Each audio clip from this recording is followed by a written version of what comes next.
Hoje eu vim compartilhar com vocês aconselhamento em zumbido na ideia de mostrar para quem trabalha com audiologia clínica o quanto talvez não seja tão difícil manejar esses pacientes e o quanto talvez a gente consiga resolver uma queixa tão comum e tão frequente, organizando hábitos do dia a dia do paciente, organizando rotinas, mudando algumas coisas muito simples e tudo com uma explicação do porquê que mudar esse hábito e essa rotina pode ajudar na percepção desse sintoma. E eu penso que a formação clínica, para que nós, fonoaudiólogos, consigamos fazer atendimento, diagnóstico e manejo do paciente com zumbido, está cada vez melhor. A gente ainda tem menos informação do que deveria, menos tempo do que a gente deveria, mas nós estamos evoluindo. E pensando em material, livro, né, que a gente sempre quer um material mais sólido, o novo Tratado de Audiologia, que foi lançado esse ano, ele nos brinda com um capítulo, que é o capítulo 9, falando sobre a investigação auditiva do paciente com zumbido crônico, que pela primeira vez aparece no Tratado de Audiologia. Então, isso foi um ganho. Agora, quem sabe no próximo a gente consegue um capítulo de intervenção, de tratamento, de propostas que a gente tem para oferecer de reabilitação. Porque quando a gente olha a literatura internacional, e essa aqui é uma publicação do Grupo da Europa de 2019, o que eles trazem ainda é muito o que acontece aqui no Rio Grande do Sul, principalmente, e acredito que em São Paulo também, pelas trocas que eu tenho com as colegas, que a gente precisa muito de diretrizes para fazer o manejo desse paciente, ainda tem muita falta de cuidado e de atenção na prática a esse sintoma. Os profissionais têm uma desigualdade de discurso que muitas vezes é assustadora e fica um pedido nesse estudo da Comunidade Europeia que a gente possa introduzir padrões, diretrizes, guias, que é um movimento que está começando na Academia Brasileira de Audiologia. Então, quem sabe no futuro próximo a gente consegue ter uma padronização melhor. E o que não dá, em hipótese alguma, é para a gente permitir que hoje, 2022, o paciente escute de qualquer profissional que não tem o que fazer, que não tem que fazer nada, que não tem que se acostumar, não tem nada para fazer, não tem tratamento. Sem dúvida, esse é o maior absurdo que a gente ainda ouve em 2022, e é isso que a gente quer evitar, né? Seja a percepção do paciente uma abelha dentro dos ouvidos, dentro da cabeça, ou qualquer outro som que ele traga como sendo a sensação auditiva que ele tem milhões de coisas para fazer. E hoje eu vou falar do aconselhamento para, principalmente, trazer para vocês a importância da redução do impacto desse sintoma, que esse sintoma está causando na vida do paciente. Então, a gente não quer fazer milagre com o aconselhamento, apesar do milagre poder acontecer e a gente conseguir fazer remissão do sintoma. Mas se a gente conseguir reduzir o impacto do sintoma na vida do paciente e a abelha continua lá, mas ela já está meio maquiada, ela já não está aparecendo tanto quanto em nível perceptual para o paciente, sensacional. A gente já ganhou um monte. E é esse estudo de 2021, ele traz isso para a gente. Todo o tempo os autores ficam batendo na tecla da redução do impacto. Porque a primeira coisa que o paciente pergunta para a gente é o que é isso? O que eu tenho? O que é isso na minha cabeça? E muitas vezes nem essa informação ele recebe quando ele está sendo avaliado num contexto clínico, independente do profissional. Então, essa informação ele precisa ter. E nesse sentido, esse estudo de 2021 traz uma diferenciação entre o que é o zumbido e o que é o transtorno do zumbido. Então, o zumbido, ele é a percepção consciente desse som que vem sem uma fonte externa. Só que todos nós podemos ter zumbido, todos nós temos zumbido em muitas situações, ele vem e vai embora. Do mesmo jeito que ele chega, ele desaparece. Só que os autores entenderam que tem o transtorno do zumbido.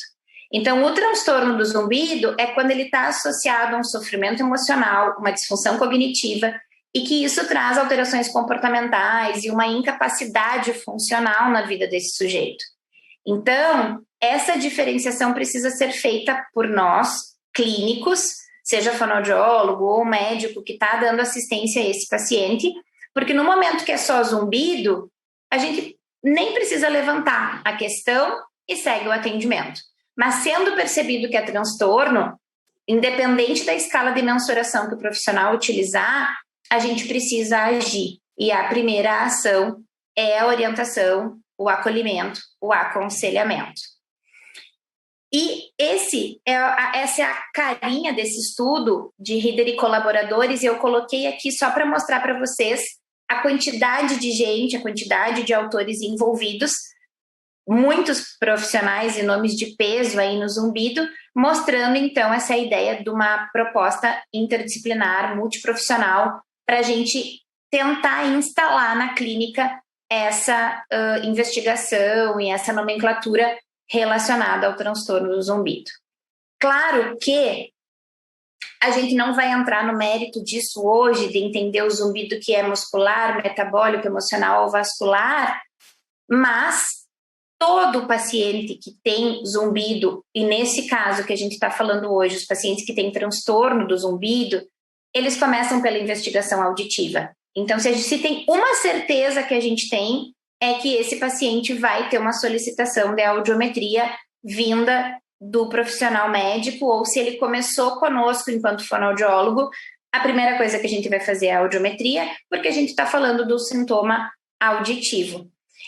Então, estamos falando de um sintoma auditivo que pode ser amplificado, perturbado e gerar um transtorno maior, porque ele pode ser amplificado por outros fatores, muscular, metabólico, emocional ou por todos juntos.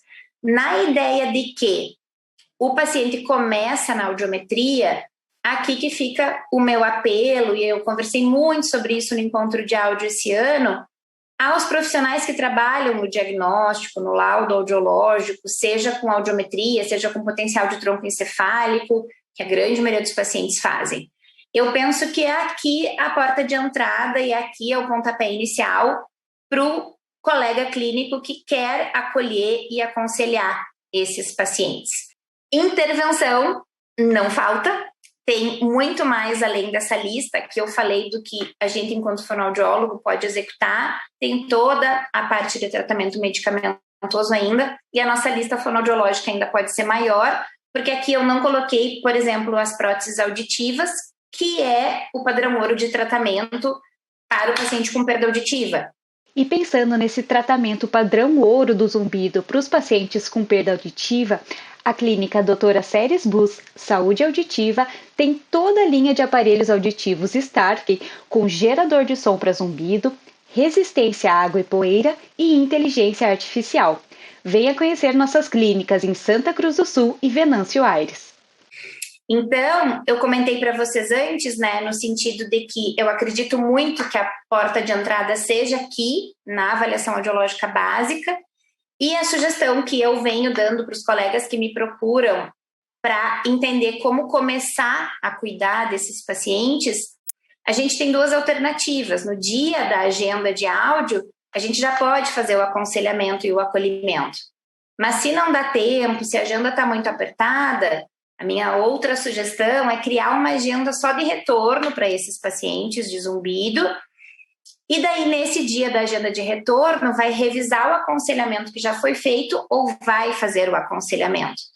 O que eu sugiro muito, assim, é que evite ao máximo receber o paciente, perceber o transtorno do zumbido e mandar o paciente embora sem nenhuma orientação. Essa é a nossa torcida máxima para que não aconteça, porque eu vou mostrar para vocês que o aconselhamento é uma ferramenta fácil de aplicar, de baixo custo no sentido operacional, a gente não tem que ter nenhuma ferramenta, a gente tem que ter o aconselhamento e o desejo de cuidar, tem que ter o conhecimento e o desejo de cuidar desses pacientes.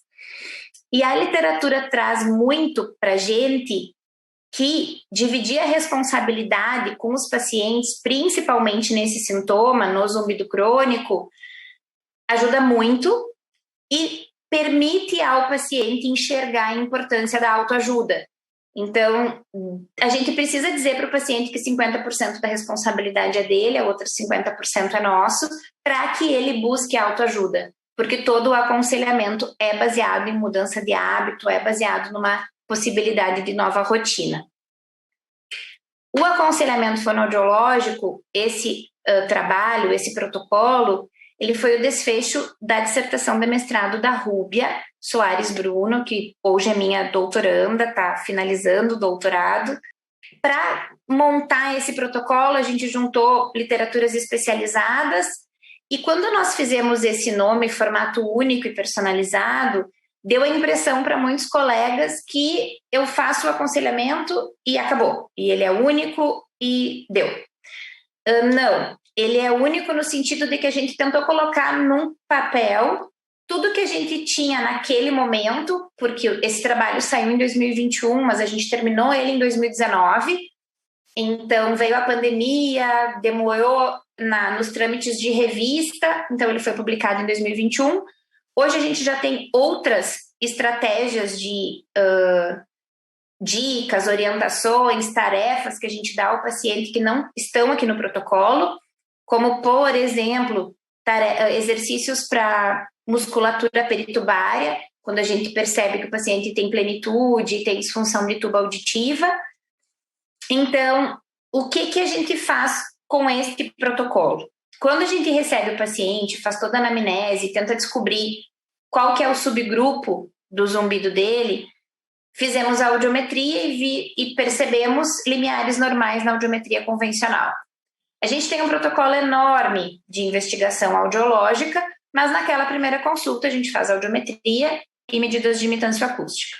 Percebido limiares normais em um paciente com transtorno do zumbido, com sofrimento, a gente começa um diálogo com base no que está escrito aqui. Então a gente diz assim, agora a gente vai conversar um pouquinho sobre várias coisas que podem impactar na percepção do teu sintoma. A gente vai tentar entender se tem coisas na tua rotina, no teu dia a dia, que podem ser diferentes, que podem ser melhores, para que a gente consiga diminuir a percepção desse sintoma.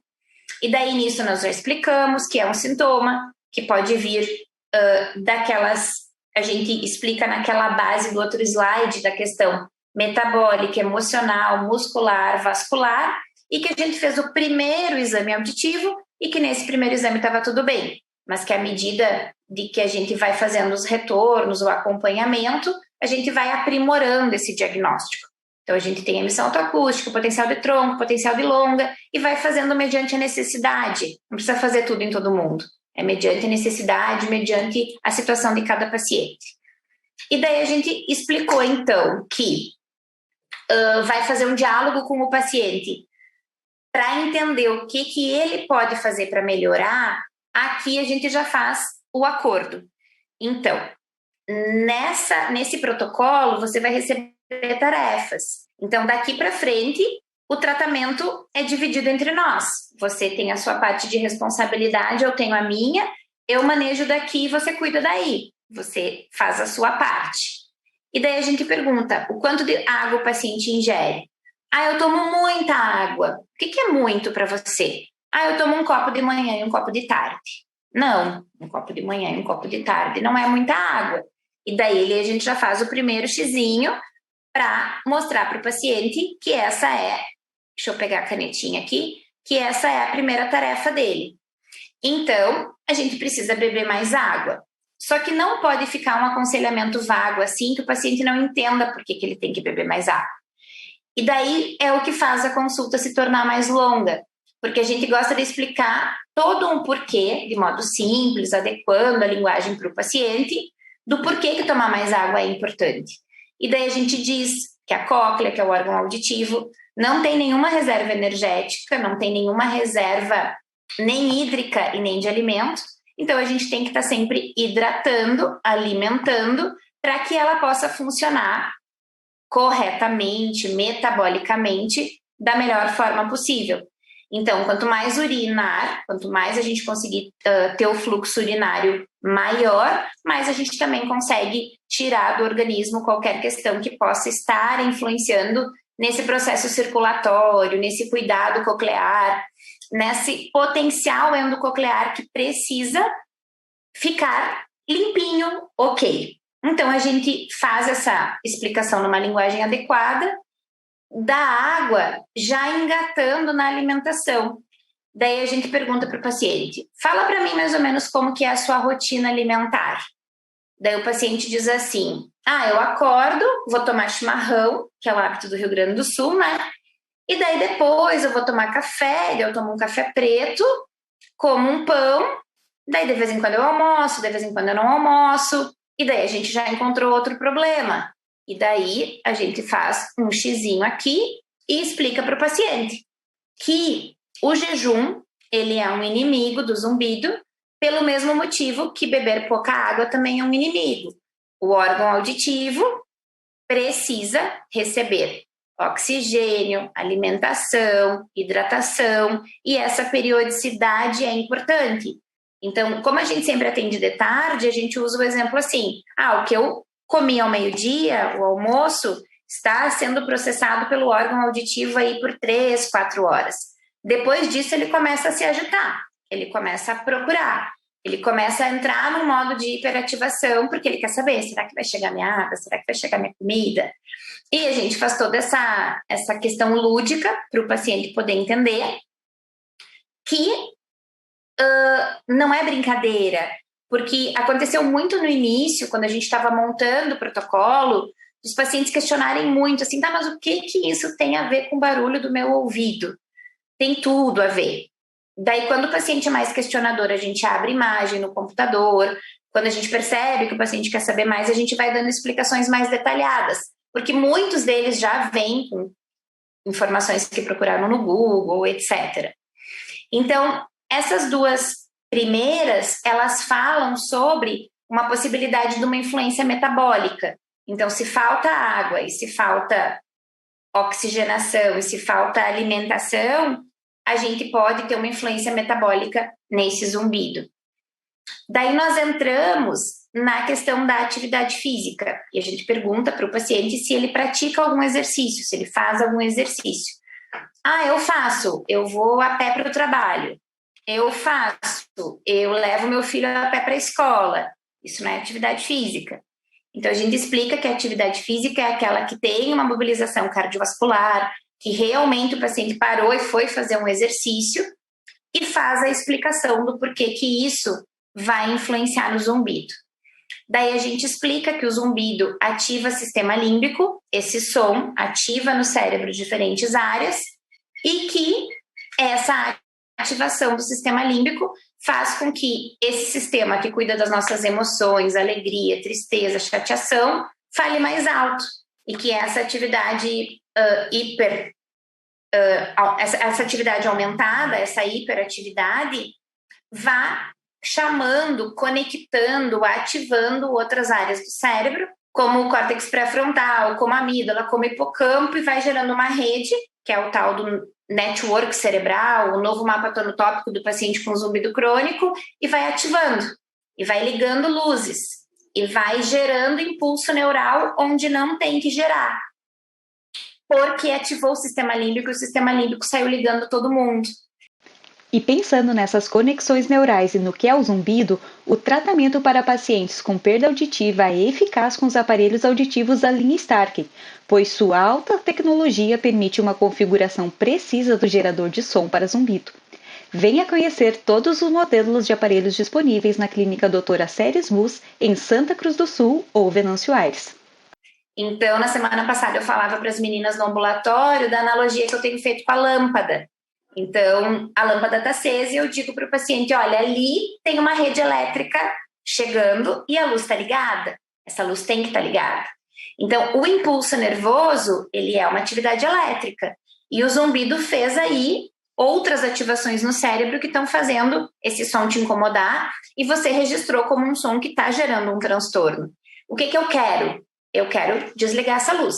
Eu quero tirar esse impulso neural dali. eu quero tirar essa propagação. Eu vou lá e desligo a lâmpada. Então, aquilo ali é o que eu quero fazer no cérebro, desligar esse excesso de atividade, desligar essa hiperatividade. Como? Reorganizando o cérebro, reorganizando a sua percepção, a sua reação, partindo do princípio que a gente está mandando embora um sintoma que apareceu por algum motivo.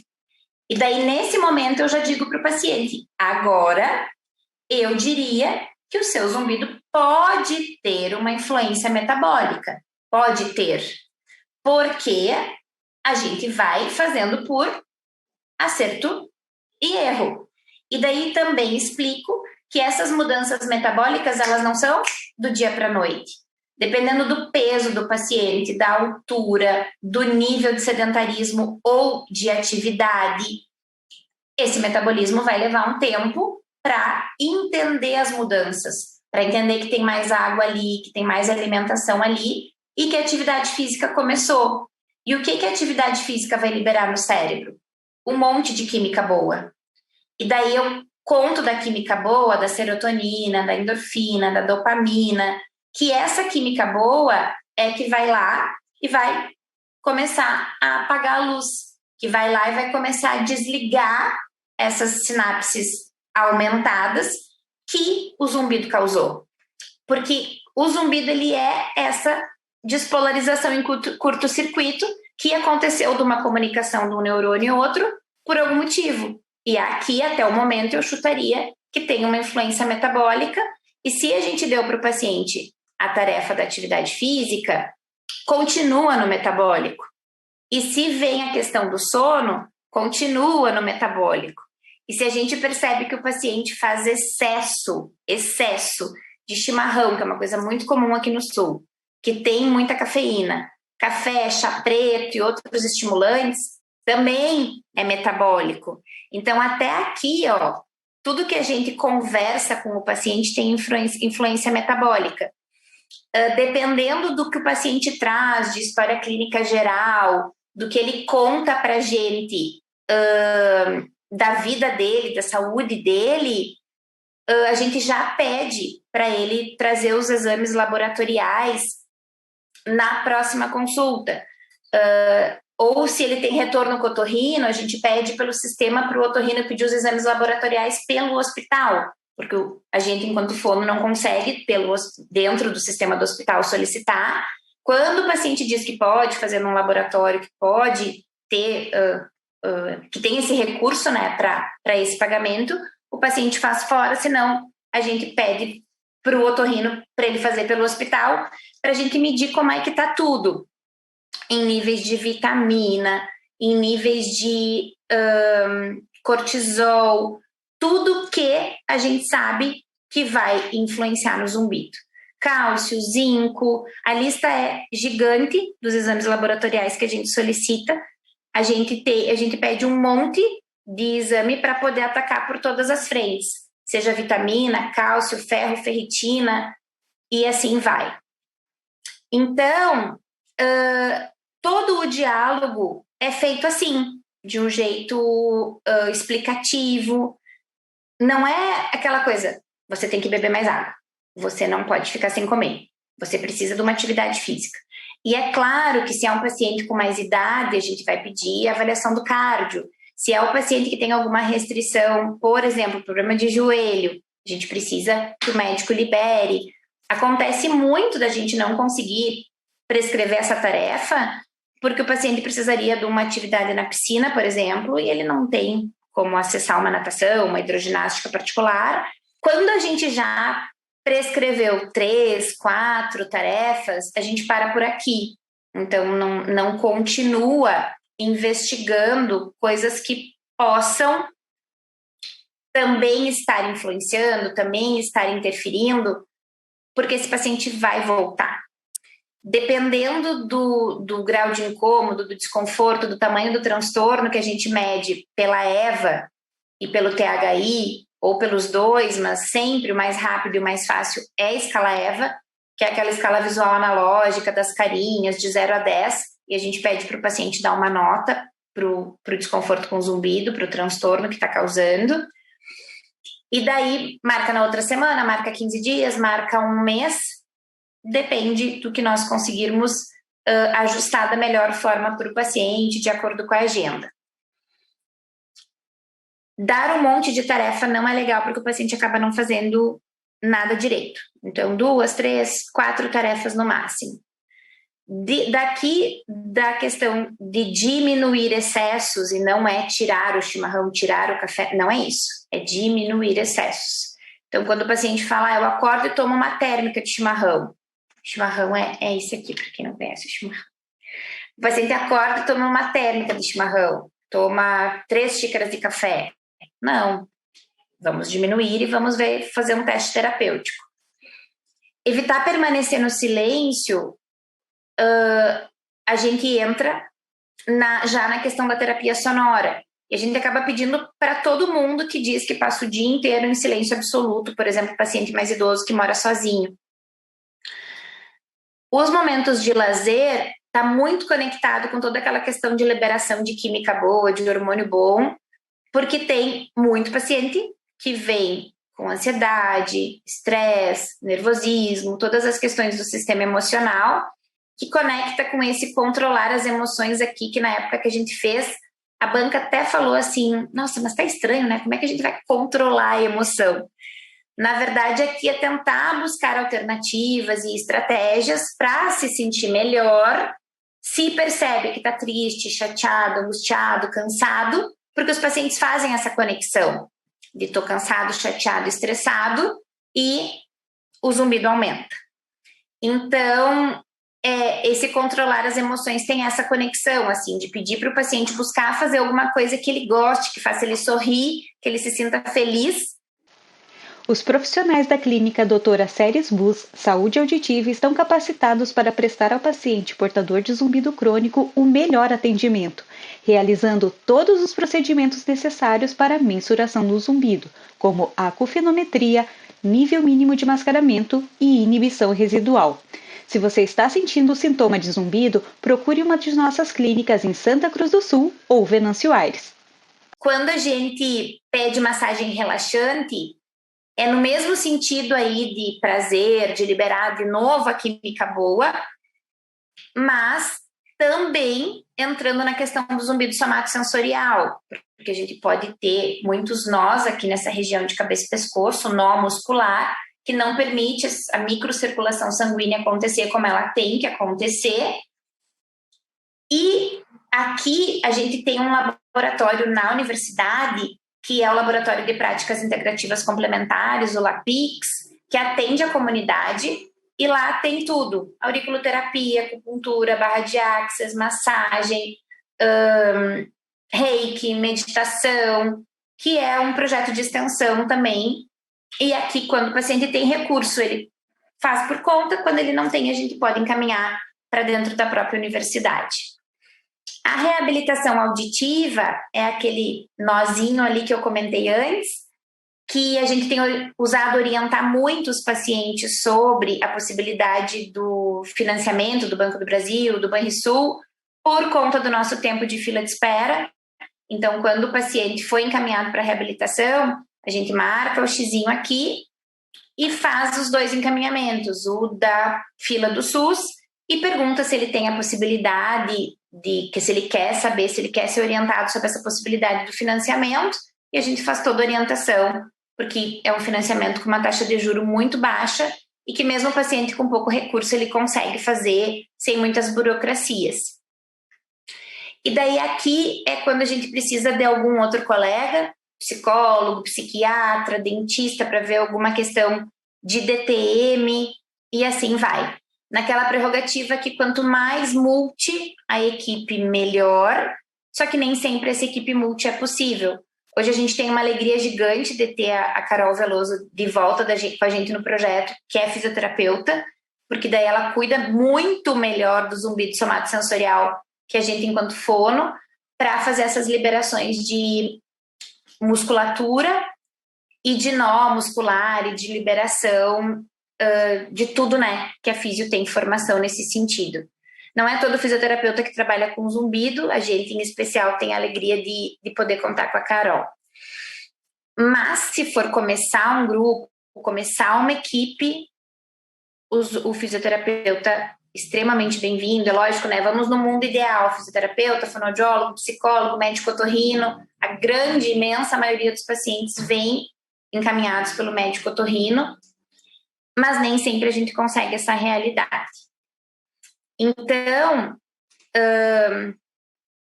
feita essa explicação, assim, de como que a gente maneja esse protocolo, como que a gente usa esse protocolo, eu quero dizer para vocês que nos deixa muito feliz saber que o nosso protocolo saiu agora na Hearing Journal, numa publicação do Richard Tyler, que foi meu guru e ainda foi meu guru pessoalmente, mas ainda é meu guru à distância, lendo tudo que ele escreve, porque é muito parecido o que ele traz nesse texto de curta duração que eles chamam na Hearing Journal, que é o tratamento do zumbido em casa, né? Que são todas as orientações que o paciente recebe no sentido de evitar silêncio, de proteger a audição, de procurar bons momentos, de dormir, que vai totalmente ao encontro do que a gente construiu aqui nesse protocolo, mas publicado depois, né? Então isso nos alegra muito. E tudo o que eu acabei de conversar com vocês em relação a este protocolo tem esses textos de curta duração na Hearing Journal, todos de 2022. Então, aqui fala sobre o aplicativo que o paciente pode usar, que são aplicativos que têm diversos, que têm os sons para enriquecimento sonoro, a questão do sono. E esse texto é muito bacana, porque ele fala sobre... Esse aqui é o Richard Tyler, eu sei que está pequenininho, mas ele é este senhor aqui. E esse texto fala sobre a nossa expectativa, sobre lidar com a nossa expectativa junto com o manejo da expectativa do paciente. E aqui no enriquecimento sonoro, eu esqueci de comentar que é aqui, no evitar permanecer no silêncio, desculpa, é aqui que a gente faz a prescrição, a orientação do uso do aplicativo. Hoje a gente usa, sem nenhum conflito de interesse, o Tinnitus Calmer, que é um aplicativo fácil de mexer, então a gente acabou escolhendo ele pela facilidade de uso e pela vasto número de sons que tem ali para o paciente escolher qual que ele gosta mais, qual que ele se sente confortável. A gente ainda não tem um consenso na literatura, isso é uma coisa que eu tenho muita vontade de fazer, de quanto tempo por dia o paciente tem que ficar exposto a esse enriquecimento sonoro pelo som do app, por quanto tempo, se é com fone, se é sem fone, essas padronizações a gente não tem. Mas a gente sabe que hoje, 2022, quanto mais melhor, e eu vou explicar para vocês o porquê numa imagem daqui a pouco.